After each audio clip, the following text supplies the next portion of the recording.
Welcome back to the Policy Review. If you've ever watched a Senate hearing and thought, whoa, did that just happen? You're in for a wild ride today. We're diving into a fiery exchange as Senator John Kennedy goes head-to-head with Professor Richard Painter over some seriously bold tweets. Before we jump in, make sure to smash that subscribe button so you never miss out on breakdowns like this. Straight talk, no fluff. All right, let's get into it. Professor Painter, on May 5th of this year, you put out a tweet. You said, I'm going to quote, "There are some things money can't buy. For everything else, there's the Supreme Court." Would you tell me which members of the Supreme Court you believe are bought? I was particularly concerned at that point when I posted that tweet. I understand, but if you could, I've got really limited time, and I apologize for interrupting. Just tell me which members of the court you are bought. I did not think that Justice Clarence Thomas should be failing to disclose his trips on a billionaire's Do you think yacht he's and bought? airplane. Do you think he's bought? I believe that there is grave risk.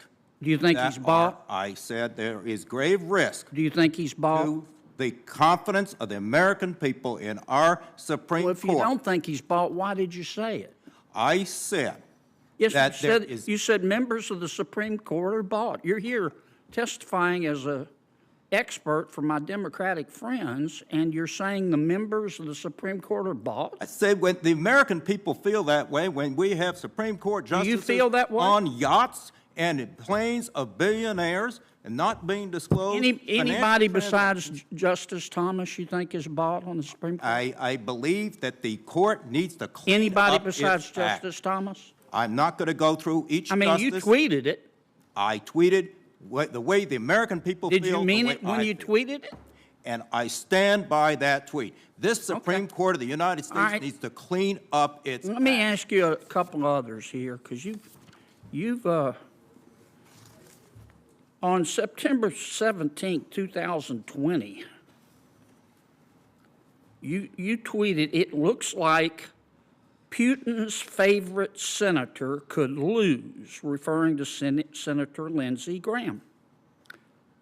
Could you tell me your evidence for saying that Senator Graham is President Putin's favorite senator? I don't recall that tweet and the story. Well, I've got it. that was It's tweeted right out. here.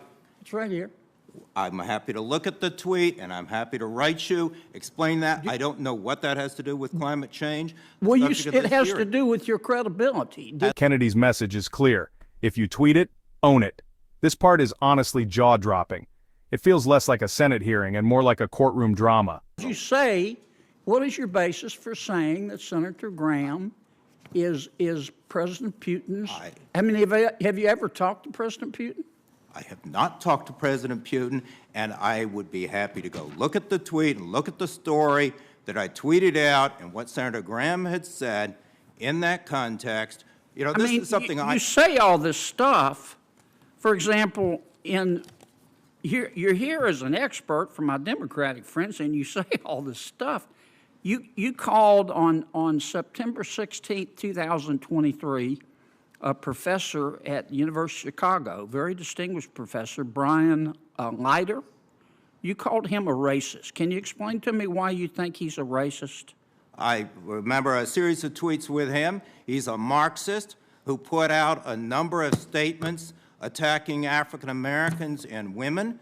And he also was raising money for someone who had called the police on a black student for sleeping in the common room, and now has a wokekkk.com website attacking That's me. fair enough. So Fair enough. I will just say one thing that I learned in high school debate, that when you have no argument, you simply change the subject. All right.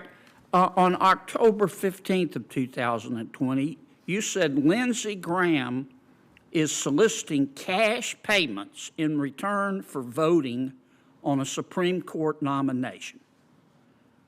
What evidence, that's a pretty bold statement, Professor.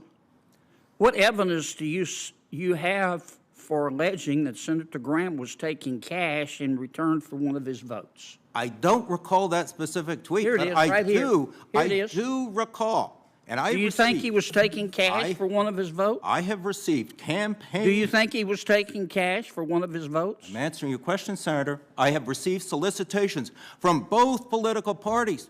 Do you think Lindsey Graham was taking cash for for one of his votes? It's a simple question, I have Professor. received cash, solicitations for cash on my email. And yes, from both political parties in connection with Supreme Court confirmation votes. Well, I'm out of It's time, wrong. but let me just say for the record, It's wrong. my aunt's Facebook page has more credibility than you do. I could spend the rest of the day reading your quotes where you make allegations against people and you can't defend them. You've said nothing about climate change. You quoted everybody from a Marxist Senator to King. all sorts of other people. This has absolutely nothing to do with the topic of the hearing, Senator. Senator King. What started as a climate change hearing spiraled into a heated back and forth about social media, personal integrity, and political accountability. Whatever side you're on, this was a moment that showed just how powerful and dangerous a tweet can be in the halls of power.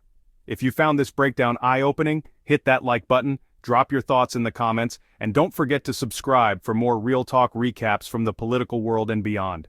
Thanks for watching the Policy Review.